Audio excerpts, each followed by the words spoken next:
ದಾರಿ ತಪ್ಪುವಾಗ ಸರಿದಾರಿಗೆ ತಿದ್ದಿ ತಂದಿರುವಂತಹ ವ್ಯಕ್ತಿ, ಮಾಡಿರುವ ತಪ್ಪುಗಳಿಗೆ ಶಿಕ್ಷೆಯನ್ನು ನೀಡಿ ಸರಿಮಾರ್ಗದಲ್ಲಿ ನಡೆಸುವಂತಹ ಪ್ರೋತ್ಸಾಹವನ್ನು ನೀಡಿರುವಂತಹ ವ್ಯಕ್ತಿ ಅದು ಅಪ್ಪ.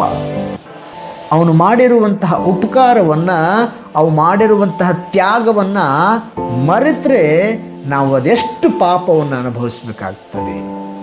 ಸಾಕಿ ಸಲುಹಿ ನಮ್ಮನ್ನು ಒಂದು ಮಟ್ಟಕ್ಕೆ ಬೆಳೆಸಿ ನಮ್ಮ ಕಾಲ ಮೇಲೆ ನಾವು ನಿಂತುಕೊಳ್ಳುವ ಹಾಗೆ ನಮ್ಮನ್ನು ತಯಾರು ಮಾಡಿರುವಂತಹ ವ್ಯಕ್ತಿಗೆ ಕೇವಲ ಒಂದು ದಿನ ಸಾಕಿ.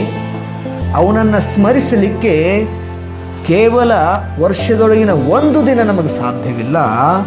ಪ್ರತಿದಿನ, ಪ್ರತಿನಿತ್ಯ, ಪ್ರತಿ ಸೆಕೆಂಡ್ಗೂ ಕೂಡ, ಪ್ರತಿ ಹೆಜ್ಜೆಗೂ ಕೂಡ ನಾವು ಸ್ಮರಣೆಯಲ್ಲಿ ಇರಿಸಿಕೊಳ್ಳಬೇಕಾಗಿರುವಂಥ ಜಗತ್ತಿನ ಏಕೈಕ ವ್ಯಕ್ತಿ ಅಂದರೆ ಅದು ಅಪ್ಪ.